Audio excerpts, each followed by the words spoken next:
তৃতীয় মেয়াদে প্রধানমন্ত্রীর শপথ নিয়েছেন নরেন্দ্র দামোদর দাস মোদী।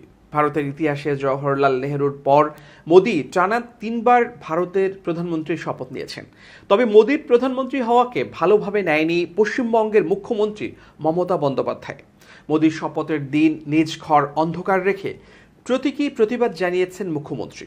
এ খবর দিয়ে আনন্দবাজার জানিয়েছে, মোদীর নেতৃত্বে এনডিএ মন্ত্রিসভার সরকারকে মমতা চিটিংবাজি বলে মন্তব্য করেছেন। মমতা বলেছেন, চিটিংবাজি করে কেন্দ্রে সরকার হয়েছে, এর বিরুদ্ধে এটা আমার প্রতীকী প্রতিবাদ। রাষ্ট্রপতি ভবনে রোববার সন্ধ্যায় শপথ গ্রহণ ছিল মোদীর নেতৃত্বে এনডিএ মন্ত্রিসভার।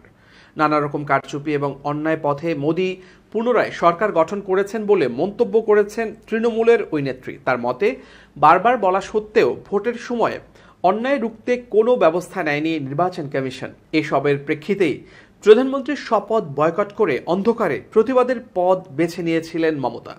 কালীঘাটে শনিবার দলের সাংসদ, নেতা ও জেলা সভাপতিদের নিয়ে বৈঠকেই তৃণমূল নেত্রী এই প্রশ্নে দলের অবস্থান স্পষ্ট করে দিয়েছিলেন। তিনি বলেছিলেন, অগণতান্ত্রিক অসাংবিধানিক সরকার তৈরি করেছে মোদী। বিজেপি একক সংখ্যাগরিষ্ঠতা না পাওয়ার পরে প্রধানমন্ত্রীর আসন মোদীর ছেড়ে দেওয়া উচিত ছিল বলেও মনে করেন মমতা। তার যুক্তি, দেশে এবারের রায় মোদীর স্বৈরতন্ত্রের বিরুদ্ধে। মমতা কালীঘাটের বৈঠকের পরেই বলেছিলেন, এত বড় হারের পরে মোদীর উচিত ছিল প্রধানমন্ত্রী পদ অন্য কাউকে ছেড়ে দেয়া। প্রসঙ্গত, তৃণমূলের লোকসভার নেতা সুদীপ বন্দ্যোপাধ্যায়কে ফোন করে নতুন মন্ত্রিসভার শপথ অনুষ্ঠানে আমন্ত্রণ জানিয়েছিলেন বিজেপি নেতা প্রহ্লাদ যোশী। কিন্তু তৃণমূল নেত্রীর ঠিক করে দেয়া অবস্থান মেনেই সুদীপ বা দলের অন্য কোনো নেতাই ওই অনুষ্ঠানে যোগ দেননি।